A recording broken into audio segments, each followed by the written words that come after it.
Hello दोस्तों, good morning. Welcome to Cosmos Competition Classes. Cosmos Competition Classes के YouTube channel पर आपका हार्दिक स्वागत। तो दोस्तों, आज एक ऐसे महत्वपूर्ण विषय पर हम चर्चा करने वाले हैं जो वास्तव में अभी लेटेस्ट है, बर्निंग है, और अभी कई सारे लोग इस टॉपिक को लेकर के बड़े असमंजस में हैं। बहुत सारे स्टूडेंट्स टेंशन में भी हैं, कई लोग रिलीफ में हैं। पता नहीं क्यों। अभी इस विषय पर हम बहुत ही खुल करके विचार विमर्श करेंगे और हमारे साथ एक एक्सपर्ट हैं जो इस पर काफ़ी अपनी राय रखेंगे। और दोस्तों, जिन एक्सपर्ट से आज हम बात करने वाले हैं वो एक्सपर्ट मैथमेटिक्स और फिजिक्स के एक्सपर्ट हैं, मिस्टर दीपक गोयल। और ये भी अपने टीचिंग एक्सपीरियंस का एक अद्भुत अनुभव रखते हैं। और दोस्तों, आज वास्तव में जिस टॉपिक की हम बात करने वाले हैं वो टॉपिक आप सुन करके भी दंग रह जाएंगे कि वो टॉपिक क्या है। वो टॉपिक है कॉमन एलिजिबिलिटी टेस्ट। अभी जो बीजेपी गवर्नमेंट ने, केंद्र सरकार ने जो कॉमन एलिजिबिलिटी टेस्ट का प्रारूप तैयार किया है, जिस तरह का एक खाका इसका खींचा है, बनाया है, ये वास्तव में सबको कंफ्यूज किए हुए है। कई सारे बच्चे, कई सारे टीचिंग जो स्टाफ है या टीचर्स कह दो, या कई सारे कोचिंग इंस्टीट्यूट्स हैं, वो अभी भी इसके बारे में बहुत ज़्यादा कंफ्यूज्ड हैं। वो पजल्ड हैं कि पता नहीं क्या है, क्या होने वाला है, कैसे एग्जाम होगी।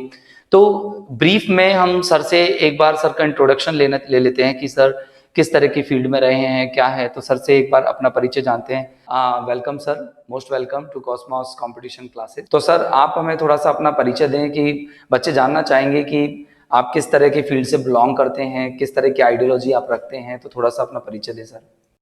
देखिए, मेरा नाम दीपक कुमार गोयल है और आप लोगों का स्वागत है यूट्यूब चैनल पर। मेरा बैकग्राउंड जो है साइंस का रहा था शुरू से, और मेरा विजन क्लियर है लाइफ में कि हम चीज़ों को प्रैक्टिकली देखना शुरू करें, चाहे वो पॉलिटिकल पार्ट हो हमारा या एजुकेशन पार्ट हो।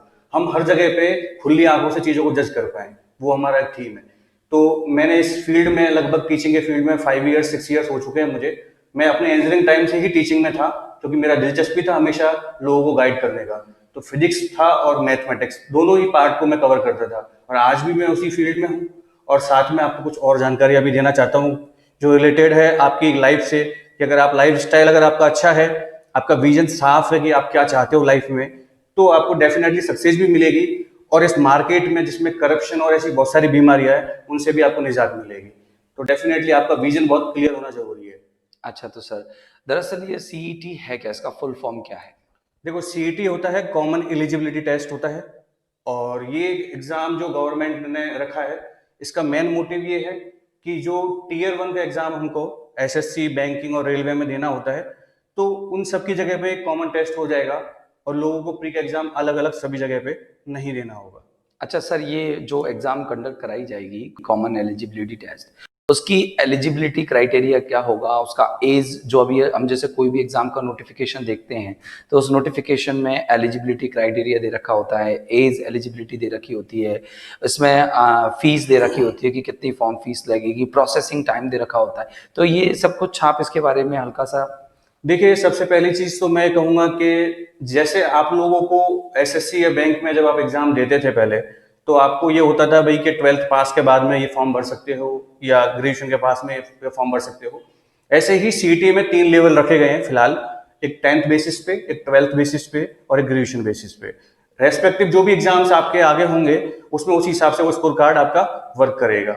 सेकेंड थिंग, आप लोग बोले कि भाई फॉर्म, तो देखो फॉर्म फीस आपका एक ही बार लगेगा सीईटी के अंदर, उसको आपने फिल कर दिया, उसके बाद में आपका एक स्कोर कार्ड उस एग्जाम के थ्रू रेडी हो जाएगा, और वो आपके मेंस में जहां जहां जो भी लेना चाहे एजेंसी, जैसे एसएससी है, बैंक है, रेलवे है, वहां पे वो शेयर कर दिया जाएगा।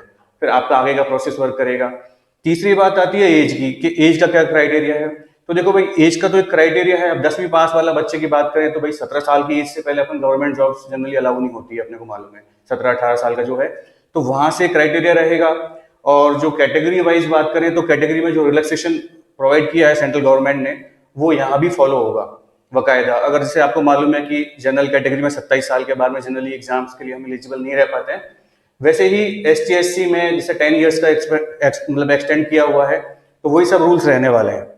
अच्छा सर, इसमें स्टेट गवर्नमेंट का कोई इंटरफियरेंस थोड़ी रहेगा? नहीं, ये सिर्फ सेंट्रल गवर्नमेंट का है सारा रूल। इसमें सेंट्रल गवर्नमेंट की जो भी वैकेंसीज होती है, जो पीएसयू सेक्टर से अपने, अपने बैंक है, एसएससी है, रेलवे है, जो भी अपने सेंट्रल गवर्नमेंट में इंक्लूड होता है वही सिर्फ कंसिडर होगा। स्टेट गवर्नमेंट का इसमें कोई भी रोल नहीं है। अच्छा सर। तो सर मैं ये जानना चाहूँगा कि जो कॉमन एलिजिबिलिटी टेस्ट है, ये टेस्ट बच्चों के लिए किस हद तक बेनिफिशियल है?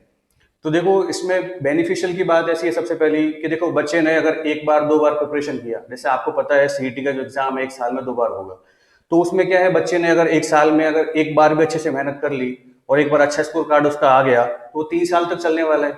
तो ये इसका बेनिफिट है अपने आप में कि बार बार मेहनत करने से अपने को छूट मिल जाएगी। सेकंड थिंग क्या है भाई, आपको पता है कि आप जब एग्जाम्स के फॉर्म भरते हो, नोटिफिकेशन उसका आता है, नोटिफिकेशन से लेके एग्जाम प्री होने तक लगभग साल 1.5 साल निकल जाता है। यहाँ पर आप लोगों का टाइम सेव हो जाएगा क्योंकि प्री आप एक बार दे चुके हो, अब आप मेंस दोगे।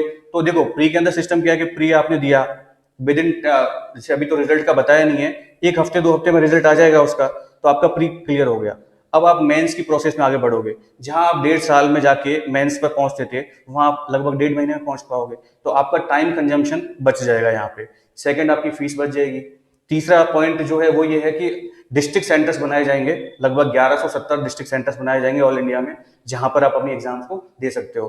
पहले लोगों को राजस्थान का भी कैंडिडेट है तो उसको पुणे मतलब गुजरात जाने कहाँ कहाँ पे एग्जाम देने जाना पड़ता था, अब अपने घर के पास जो भी सेंटर है नियर उस पर जाके अपन एग्जाम दे सकते हैं। तो वहां भी अपना खर्चा भी बच जाएगा, प्लस काफी लोगों को प्रॉब्लम्स होता है ट्रेवलिंग करने का, तो वो भी खत्म हो जाएगा। तो इस तरह से हम कह सकते हैं कि काफी बेनिफिशियल है ये। प्लस एक गवर्नमेंट का टैगलाइन भी इसके अंदर कि ट्रांसपेरेंसी बढ़ जाएगी, क्योंकि ट्रांसपेरेंसी इस तरह से बढ़ जाने वाली है कि होगा ये कि अगर एग्जाम आपका होता है तो पहले आपको पता है कि रेलवे के अंदर करोड़ों लोग फॉर्म भरते हैं, प्री के एग्जाम लगभग 1.5 महीने तक चलते थे, तो वहां पे धांधली होने के चांसेस ज्यादा होते थे। क्यों? क्योंकि पहले ही गवर्नमेंट के पास प्रेशर है इतने सारे लोगों को एग्जाम करवाने का, वहां पर कुछ अधिकारी लोग या कुछ और लोग मिलके क्या है सेटिंग से कुछ काम कर लेते थे।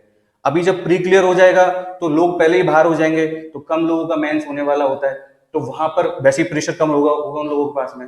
और आपने ये तो जानते ही हो, जब कम लोग होते हैं तो निगरानी ज्यादा अच्छे से रख सकते हैं हम लोग, शायद ये ट्रांसपेरेंट सिस्टम वर्क करेगा उस तरह से। अच्छा सर, ये जो कॉमन एलिजिबिलिटी टेस्ट में जो टेस्ट के लिए जो सिलेबस होगा, क्या इसको अभी निर्धारित कर दिया गया है या नहीं? देखो सिलेबस अभी निर्धारित नहीं किया गया है, इस सिलेबस को हम मान सकते हैं कि सिलेबस लगभग लगभग वही रहने वाला है जो अब तक था। कुछ कुछ चेंजेस अपन मान सकते हैं, जैसे लेट्स रेलवे के अंदर हमारा इंग्लिश इंक्लूड नहीं था पहले, तो अभी जब कॉमन एग्जाम होगा तो डेफिनेट है इंग्लिश भी इंक्लूड हो जाने वाला है। साथ में जैसे बैंकिंग के लोग होते हैं तो बैंकिंग के जो स्टूडेंट्स होते हैं उनको एडवांस मैथ्स नहीं पढ़ना पड़ता था, अब कॉमन पेपर होगा तो उनको भी एडवांस मैथ्स की तरफ जाना पड़ेगा। तो इस तरह की कुछ कॉमन कॉमन चीजें होंगी। सिलेबस लगभग लगभग हम कह सकते हैं वही सेम रहने वाला है। 10th लेवल पे 12th लेवल पे जो जो हमारे पहले चलते थे वही अब चलने वाले हैं, बस कुछ चीजें आगे पीछे हो सकती है। हो सकता है सिलेबस अगर वास्ट हो जाए तो कुछ सिलेबस में से कुछ चीजों को हटा भी दिया जाए, ये भी पॉसिबिलिटीज हैं, बट ये अभी आगे डिस्कस होगा। अच्छा सर, ये जो आपने कहा कि सिलेबस लगभग सेम रहने वाला है, जैसे कि रेलवे के बच्चों को इंग्लिश इंक्लूड हो सकती है या बैंक के बच्चों को एडवांस मैथ इंक्लूड हो सकती है, उनको पढ़ना पड़ सकता है। तो सर हम लोग एक बात और जानना चाहेंगे कि सिलेबस जैसे आपके कुछ आइडिया है कि भाई कितने मार्क्स का पेपर होने वाला है, ऑनलाइन होने वाला है कि ऑफलाइन होने वाला है? क्योंकि अभी तक ऐसे कई पैटर्न्स देखे गए, जैसे एसएससी बैंक की अगर हम बात करें तो वो तो ऑनलाइन ही हो रहे हैं 2016 के बाद से, रेलवे भी ऑनलाइन हो रहे हैं। क्या इसमें भी नॉर्मलाइजेशन की प्रोसेस होगी? जो ये थोड़ा पहले तो आप हमें इस बारे में बताएं कि भाई ये जो पेपर है कितने मार्क्स का होने वाला है, फिर उसके बाद हमें नॉर्मलाइजेशन के बारे में बताएं। देखो इसमें क्या है कि जैसे हम बात करें, हालांकि ये चीज अभी मतलब डिसाइड नहीं हुआ है गवर्नमेंट की तरफ से कि क्या होने वाला है, बट एक्सपेक्ट कर सकते हैं अपन। जैसे सीजीएल का या अपन बात करें एसएससी को एग्जाम होता है वो जनरली 200 मार्क्स का अपन प्री रखते हैं, वहीं बैंकिंग सेक्टर के जो एग्जाम्स होते हैं उनका प्री 100 मार्क्स का होता है। तो इधर ये 100 मार्क्स का भी हो सकता है और 200 मार्क्स का भी हो सकता है, डजेंट मैटर। वो जो भी होगा वो आप लोगों को मिल जाएगा, उसका पैटर्न क्या होने वाला है, 100 या 200 मार्क्स में कुछ हो सकता है। सेकंड थिंग बात आती है नॉर्मलाइजेशन की, तो आपको मैं बता दूं कि बैंकिंग सेक्टर में भी नॉर्मलाइजेशन होते हैं, लेकिन वो हिडन पार्ट है, जनरली हम लोगों के सामने नहीं आ पाता वो। तो हम लोगों को ये लगता है कि बैंकिंग के अंदर नॉर्मलाइजेशन नहीं होते, जबकि एसएससी वगैरह के अंदर जो नॉर्मलाइजेशन है उसका फॉर्मूला ही कुछ इस तरीके से चलता है कि 70 मार्क्स तक लोगों को बढ़ जाते हैं। हालांकि इस तरह का कुछ अपने को सीईटी में देखने को नहीं मिलने वाला। सीईटी में नॉर्मलाइजेशन का क्लियर कट फॉर्मूला होगा जो लगभग सभी चीजों को बैलेंस करते हुए होगा, ऐसे अपन होप कर सकते हैं। अच्छा सर, अगर हम कॉमन एलिजिबिलिटी टेस्ट के बारे में ये बात की करें कि इनका पेपर जो है, आपने कहा कि सर 100 मार्क्स का 200 मार्क्स का किसी भी तरह का हो सकता है, तो पेपर का मोड ऑनलाइन होगा या ऑफलाइन? पेपर डेफिनेटली ऑनलाइन ही होगा। आजकल पूरा अपन जानते हैं डिजिटल इंडिया में सब कुछ कन्वर्ट होता जा रहा है। रेलवे के एग्जाम्स पहले ऑफलाइन हुआ करते थे, अभी ऑनलाइन होने लगे हैं। बैंकिंग सेक्टर लगभग ऑनलाइन ही होता था, ठीक है, पहले बहुत पहले चलता था, ऑफलाइन चलता था। एसएससी भी पूरा लगभग उसने इंक्लूड कर लिया है। और भी कोई जैसे एलआईसी वगैरह के जो फॉर्म वगैरह आते हैं वो सब भी ऑनलाइन कंडक्ट होते हैं। तो डेफिनेटली आपका जो सीईटी का एग्जाम है वो ऑनलाइन ही होने वाला है। अच्छा सर, अच्छा सर। अच्छा, अभी हम राजस्थान गवर्नमेंट की बात करें तो राजस्थान में एक वैकेंसी होती है रीट, ठीक है ना?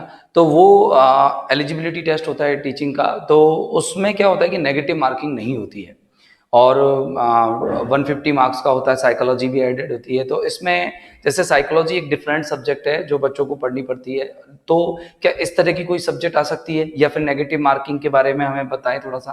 देखो इसमें जैसे रीट का एग्जाम आपने बोला, रीट का एग्जाम का सिनेरियो थोड़ा सा अलग होता है। वो लगभग टीचिंग के अपने टीचिंग के लिए होता है एग्जाम।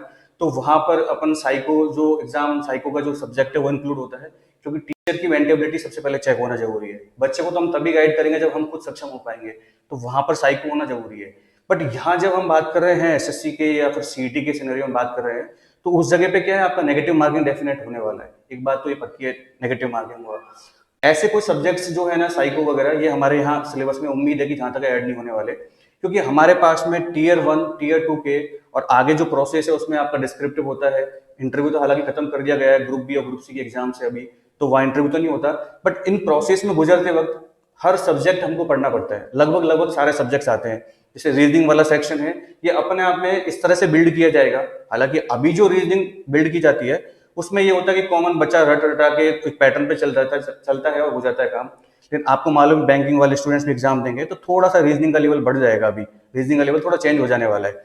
तो वहां पर बच्चे की जो मेंटेबिलिटी है, उसका जजमेंट पावर है, वो सब चेक होने वाला है।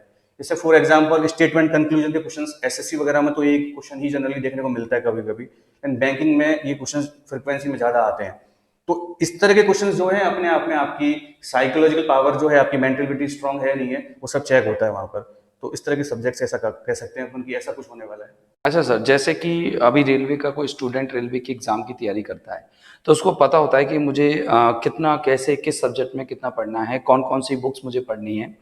और एसएससी का बच्चा भी एसएससी के स्टूडेंट को पता होता है कि उसको ये बुक उसकी प्रिपरेशन के लिए, एग्जामिनेशन के लिए पढ़नी है।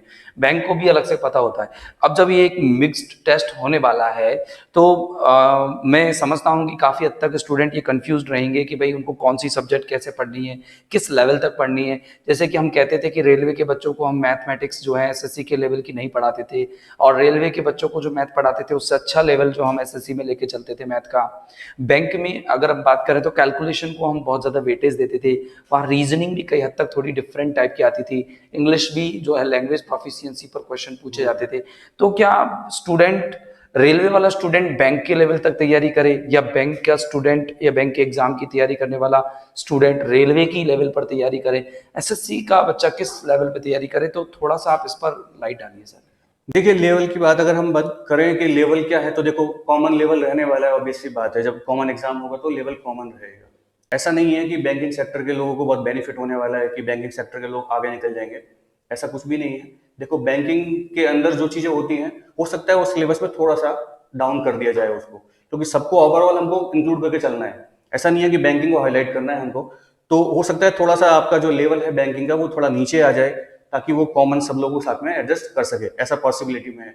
सेकंड सिनेरियो ये भी हो सकता है कि भाई जैसे आपने बोला कि प्रिपरेशन कैसे करें, उस चीज को कैसे करें, क्योंकि बुक्स भी मार्केट में अभी तो फिक्स चलती है, एसएससी की है, रेलवे की है, बैंकिंग की है। लेकिन अपने को उससे मतलब नहीं है, बुक कोई भी हो, सिलेबस डिसाइड हो जाता है, सिलेबस में टॉपिक मेंशन है, तो उस टॉपिक को अप टू द मार्क कहने का मतलब मेरा ये है कि उस टॉपिक को जनरली किस हद तक नॉर्मल जो एग्जाम्स हैं, कहें अपन एसएससी का, एसएससी जनरली अपने जो अपन कहते हैं एडवांस मैथ्स का एग्जाम्पल लो, सीजीएल के अंदर जो एडवांस मैथ्स का लेवल है उसको अपन टॉप लेवल मान सकते हैं, ठीक है। और बॉटम लेवल रेलवे के अंदर जो पूछा जाए उसको अपन बॉटम लेवल मान सकते हैं। इस रेंज में अपने को स्टडी करनी है। अगर ऐसा अपन करते हैं तो डेफिनेटली अपन अच्छा स्कोर कर पाएंगे। बाकी सब्जेक्ट्स में भी हम टॉप और बॉटम लेवल को डिसाइड करके ये सोच सकते हैं कि हाँ भाई हम कर पाएंगे उन चीजों को।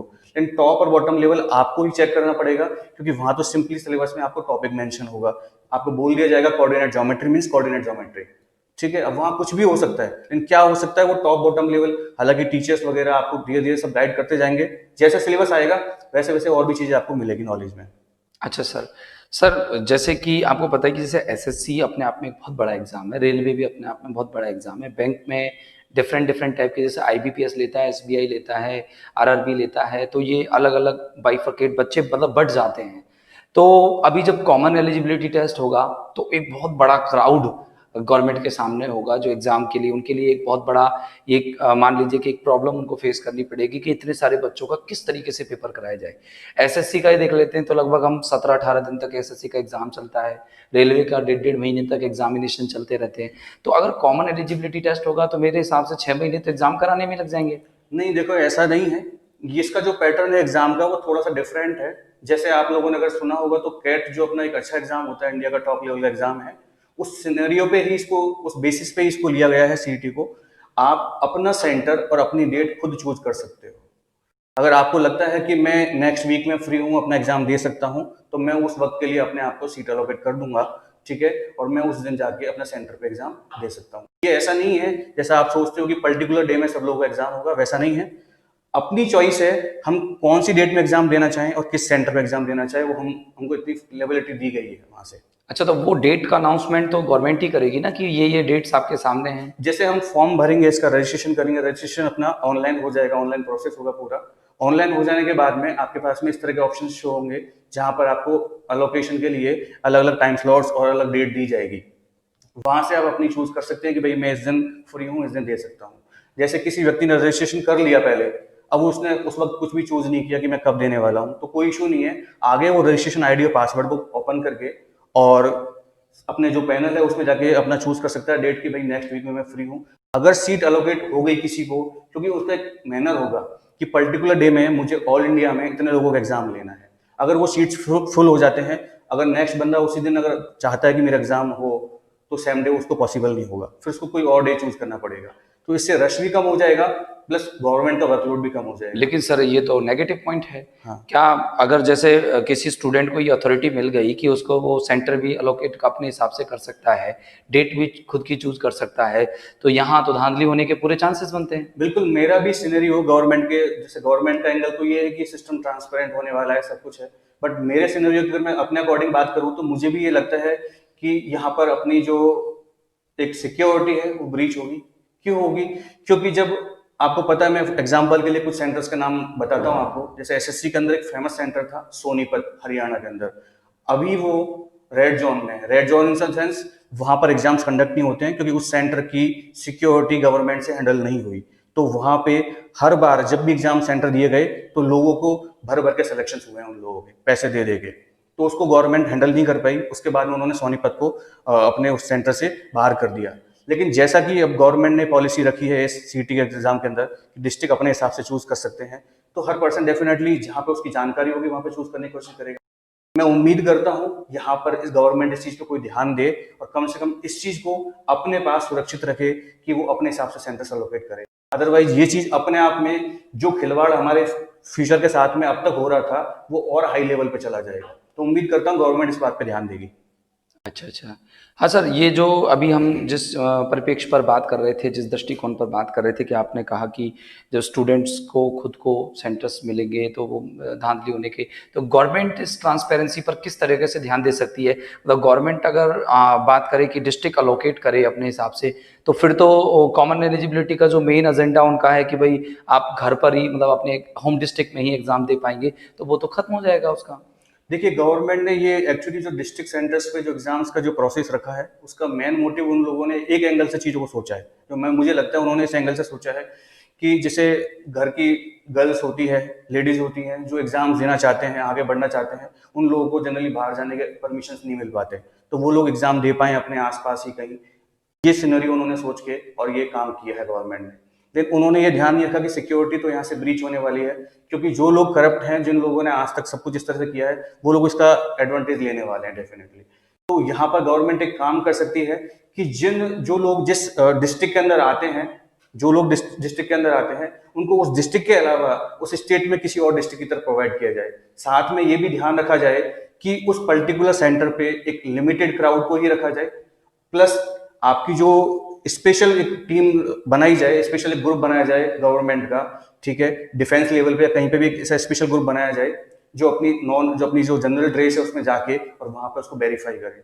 क्योंकि सेंटर्स का प्रॉब्लम क्या है सबसे बड़ा मैं आपको बता दूं, हालांकि इस एग्जाम को एनआरए जो है वो आपका नेशनल रिक्रूटमेंट एजेंसी वो कंडक्ट करवाने वाला है। मुझे उसका ज़्यादा आइडिया नहीं है कि वो किस तरह से एग्जाम्स कंडक्ट करवाता है जनरली, शायद हो सकता है पहली बार इस तरह से कंडक्ट करवा रहा हो। लेकिन मैं ये सजेशन देना चाहूंगा गवर्नमेंट को कि यहाँ पर कुछ ऐसे ग्रुप तैयार किए जाएं जो इस सिस्टम से किसी भी तरह से नहीं जुड़े हुए हो, ठीक है, ताकि वो लोग ये निगरानी रख पाए कि सेंटर्स वाले कहीं बेईमानी तो नहीं कर रहे।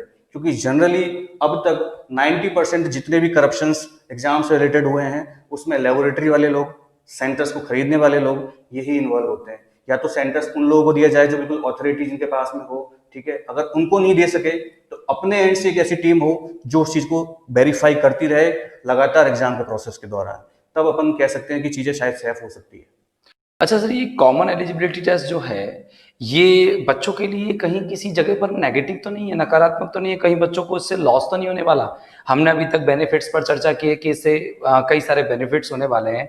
आपने बताया कि बच्चे को 3 साल के लिए वैलिडिटी मिलेगी, वो मेंस की एग्जाम दे सकता है, किसी भी तरह की मेंस की एग्जाम दे सकता है। तो मुझे लगता है कि कहीं पर स्टूडेंट से अपॉर्चुनिटीज भी खो गई हैं इसमें, तो उस पर आप थोड़ा सा लाइट। बिल्कुल, मुझे भी लगता है, और लगता नहीं है ये सच है, कि सीईटी के एग्जाम का जो पैटर्न रखा गया है उसमें हम लोगों को लगता है कि हम एक साल में 2 बार एग्जाम दे सकते हैं। क्या आपने सोचा कभी भी कि जब आप एक साल में 2 बार एग्जाम दे पाओगे, इससे पहले आप एक साल में कितनी एग्जाम दे पाते थे? पता है, एसएससी के अंदर आपका CGL, CPO, MTS, CHSL, 4 exam तो लगभग 4-5 एग्जाम तो आपके एसएससी में होते थे, उसके सबके प्री देते थे आप, तो 5 चांसेस आपके लगभग वहां मिल जाते थे। बैंकिंग में आपको IBPS clerk PO, SBI clerk PO, इसके अलावा एलआईसी का एग्जाम, रेलवे में एनटीपीसी, एएलपी, इतने सारे एग्जाम लगभग आपको 12 से 15 मौके मिलते थे एक साल के अंदर। और डेफिनेट है, देखो होता क्या है, आप एग्जाम देने जाते हो, अगर आपका प्रेजेंस ऑफ माइंड उस एग्जाम के अंदर पर्टिकुलर के अंदर नहीं है तो उसमें सिलेक्शन नहीं होता। लेकिन इसका मतलब ये नहीं कि आपके अंदर टैलेंट नहीं है, हो सकता है नेक्स्ट एग्जाम में आपका हो जाए। अभी आपको सिर्फ 2 ही चांस मिलेंगे, अगर 2 के अंदर आपका प्रेजेंस ऑफ माइंड नहीं है, इट मींस आपका एक साल तो गया, तो कोई बेनिफिट नहीं है। तो ये अपने आप में एक नेगेटिव पॉइंट है। पहले आपको अपना किस्मत आजमाने के, अपनी मेहनत को आजमाने के 12 से 15 मौके मिलते थे, अब आपको एक साल में 2 मौके मिलेंगे। तो मुझे लगता है ये अपने आप में एक बहुत बड़ी नेगेटिव पॉइंट है, जो बच्चों के साइड से अगर देखा जाए तो अपने आप में नुकसान में रहने वाले हैं। हाँ तो सर, मेरे कुछ और क्वेश्चंस हैं। वो सवालात ये हैं कि भाई आप ये बताइए, थोड़ा सा इस चीज़ पर प्रकाश डालिए कि ये जो सीईटी है, जिस परिप्रेक्ष्य में ये लागू की गई है वो है करप्शन रोकना। तो क्या इससे करप्शन किस हद तक रुकेगा और कितना रुकेगा? देखिए, मैं इसकी अगर बात करूं करप्शन के ऊपर, तो सबसे बड़ी बात है कि अपने को पता है प्री के एग्जाम्स से ही करप्शन शुरू हो जाता है। उससे एग्जाम से पहले क्या नोटिफिकेशन आते ही शुरू हो जाता है सब सेटिंग करना। लेकिन होगा क्या, जब आपका सीटी का एग्जाम जब होने वाला है प्री, तो यहाँ पर बड़ा क्राउड यहीं रुक जाने वाला है। तो अगर बड़ा क्राउड यहाँ रुक जाने वाला है तो सबसे पहला स्टेप गवर्नमेंट को करप्शन को रोकने के लिए इस जगह पे लेना पड़ेगा। सीईटी के इस प्री वाले स्कोर कार्ड पे सबसे पहले गवर्नमेंट को यहाँ पे मतलब ध्यान देना पड़ेगा, क्योंकि उसके बाद तो जैसे आपका स्कोर कार्ड है वो एसएससी के साथ शेयर कर दिया गया है। मैं उम्मीद करता हूँ कि अगर सीईटी इस बर्डन को अगर झेल लेती है ठीक से, तो कम से कम मैं उम्मीद कर सकता हूँ कि एसएससी डिपार्टमेंट कम से कम अब ईमानदारी से और तरीके से काम करके बच्चों के भविष्य के साथ खिलवाड़ ना करते हुए समय पर उन लोगों को जॉब प्रोवाइड करे। क्योंकि जहां तक मैं अभी देख पा रहा हूँ, 2017 के एग्जाम्स के जो रिजल्ट्स हैं उनकी ज्वाइनिंग है वो अब तक नहीं हो पाई है, 18 अभी वेटिंग में चल ही रहा है। तो लगभग 2-2, 2.5 साल में जो काम हो रहा है, जिसमें बच्चे दंगे पंगे कर रहे हैं सिलेक्शंस के लिए, रिजल्ट्स के लिए, कम से कम ऐसा ना हो, देश में शांति रहे और हर recruitment agency after tier 1 CET के स्कोर कार्ड के बाद में कम से कम एक ट्रांसपेरेंसी के साथ में काम करे। अदरवाइज अगर ये सिस्टम, अगर आपका सीईटी का अगर प्री के अंदर ये अगर इस चीज पे ध्यान नहीं दे पाई अगर गवर्नमेंट, तो डेफिनेटली ये सिस्टम शायद जो पहले से चल रहा है उससे भी वर्स्ट सिचुएशन में हो सकता है। कुछ नहीं कह सकते उन चीजों के लिए, बट सजेशंस दे सकते हैं। गवर्नमेंट किस तरह से इन चीजों को इंप्लीमेंट करेगी ये अपने आप में सोचने की बात है। हालांकि गवर्नमेंट ने 2021 से इसको अप्लाई करने के लिए बोला है, 3-4 महीने के अंदर आपको लगभग इसका सब कुछ सामने आ जाने वाला है मैटर। देखते हैं गवर्नमेंट किस तरह से इसको इंप्लीमेंट करती है। हम और आप सब लोग तैयार हैं चीजों को देखने के लिए। अच्छा सर, एक मेरा लास्ट क्वेश्चन, ये बताइए कि गवर्नमेंट को क्या ऐसा करना चाहिए इसी एग्जाम में, कॉमन एलिजिबिलिटी टेस्ट में, जो बच्चों के लिए हितकारी हो, जो कॉम्पिटेंट इसमें आने वाले हैं, जो एप्लीकेंट्स इसमें आएंगे, उनके लिए बहुत ज़्यादा बेनिफिशियल हो, वो हितकारी हो, ऐसा कुछ बताइए। देखिए, सबसे बड़ा जो पॉइंट है इस जगह पे कि बच्चों के फ्यूचर के लिए अगर मैं किसी चीज़ पे बात करना चाहूँगा तो वो सबसे इम्पोर्टेंट टॉपिक है वेटिंग लिस्ट का। वेटिंग लिस्ट का क्यों? आपको पता है कि हर पर्सन एसएससी डिपार्टमेंट की बात करो, एक-एक बंदा 5-5 बार सेलेक्ट हो जाता है। तो वो 5 सीटें खराब कर देता है। तो जो लोग अपने को पता है देश की बेरोज़गारी की सिचुएशन कैसी है, बहुत ज़्यादा पॉवर्टी है अपने यहाँ पे, अनएम्प्लॉयमेंट बहुत ज़्यादा है और उस जगह पे अगर एक बंदा अगर 5 सीट खराब करता है, जहाँ एक दूसरा बंदा है जिसको कुछ भी नसीब नहीं होता है, उस जगह पे मैं चाहूँगा कि एक वेटिंग लिस्ट का सिस्टम जारी किया जाए। उस वेटिंग लिस्ट में क्या हो कि जिस बंदे ने सीईटी क्लियर कर लिया, उसका स्कोर कार्ड सबके साथ कॉमनली शेयर किया जाएगा। अब उस बंदे पर जिसका सीईटी का स्कोर कार्ड अच्छा आया है, उसके ऊपर निगरानी रखी जाए। अगर जब उसका ज्वाइनिंग प्रोसेस होता है, अगर उसने ज्वाइनिंग कर लिया डिपार्टमेंट, तब तो कोई प्रॉब्लम नहीं है। अगर ज्वाइन नहीं किया तो एक वेटिंग लिस्ट सीईटी के स्कोर कार्ड के बेसिस पे इस तरह से जारी की जाए कि जो बंदा उससे जस्ट नीचे है उसको मौका मिल सके। जनरली एसएससी के अंदर, बैंकिंग के अंदर या रेलवे के अंदर वेटिंग लिस्ट जैसा कोई सिनेरियो नहीं होता। मैं उम्मीद करता हूँ गवर्नमेंट से, ये मेरी अपील भी रहेगी, अगर गवर्नमेंट में कोई भी एम्प्लॉय अगर मुझे देख पा रहा है तो मैं ये कहूंगा उन सब लोगों से कि प्लीज कम से कम वेटिंग लिस्ट को कम से कम इसके अंदर एक इंट्रोड्यूस करो। क्योंकि हम जिस तरह से शिक्षा नीति को बदल रहे हैं, जैसे हम इस इतने पुराने सिस्टम के एसएससी के रवैये को बदल रहे हैं, तो मैं उम्मीद करता हूँ कम से कम बच्चों के भविष्य के लिए एक वेटिंग लिस्ट वाला सिनेरियो भी यहाँ रखा जाए।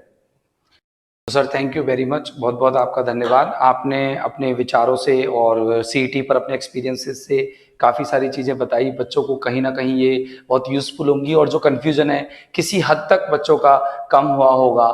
तो दोस्तों, आपने आज के हमारे इस डिस्कोर्स में, आज के हमारे इस वार्तालाप में आपने सीईटी के बारे में कई सारे बातें जानी। और अगर आपको लगता है कि कुछ और मुद्दे हमारे डिस्कशन में रह गए हैं, हमारे कुछ प्रश्न रह गए हैं, हमारे कुछ सवालों के जवाब रह गए हैं, तो आप उन सवालों को हमें कमेंट बॉक्स में सेंड कर सकते हैं। हमें फ़ोन करके भी बता सकते हैं। हमारे जो वीडियो है उस वीडियो के नीचे स्क्रॉल चल रहा है, उसमें हमारे कॉन्टैक्ट नंबर भी दिए हुए हैं। तो आप उन कॉन्टैक्ट नंबर्स पर अपने जो सवाल है सीईटी से रिलेटेड वो अपने शेयर कर सकते हैं।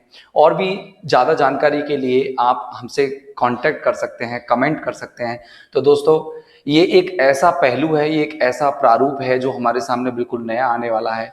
हमें इसे अपने ऊपर बर्डन नहीं बनाना, हमें इसे बिल्कुल अभी से ही रिसॉल्व करके चलना है और इसके लिए अभी से जुट जाना है। क्योंकि मैं जानता हूं कि कई प्रतियोगी परीक्षाओं की तैयारी करने वाले विद्यार्थी समय का इंतजार नहीं करते, बल्कि वो समय के साथ चलते हैं। कहने का मतलब वो आज से ही, जिन्होंने जब ये अनाउंसमेंट हुआ होगा सीईटी वाला, तो उसके प्रारूप को अपने दिमाग में हाइपोथेटिकली तैयार किया होगा और उसको तैयार करके वो उस तैयारी में जुट गए होंगे। और अभी तक अधिकांश विद्यार्थी अपने सिलेबस पर पूरी तरह से फोकस करके तैयारी में लग गए होंगे। क्योंकि बहुत से ऐसे विद्यार्थी होते हैं जिनको जॉब की बहुत नीड होती है, उनका पैशन होता है, उनका सेटिस्फैक्शन होता है, तो वो लोग अभी तक, मैं नहीं समझता कि वो डेल कर रहे होंगे, वो लग गए होंगे। जो भी उनको कहीं से नॉलेज मिल रही होगी वो उसे ग्रैस्प कर रहे होंगे। तो दोस्तों, आज की इस वीडियो में इतना ही।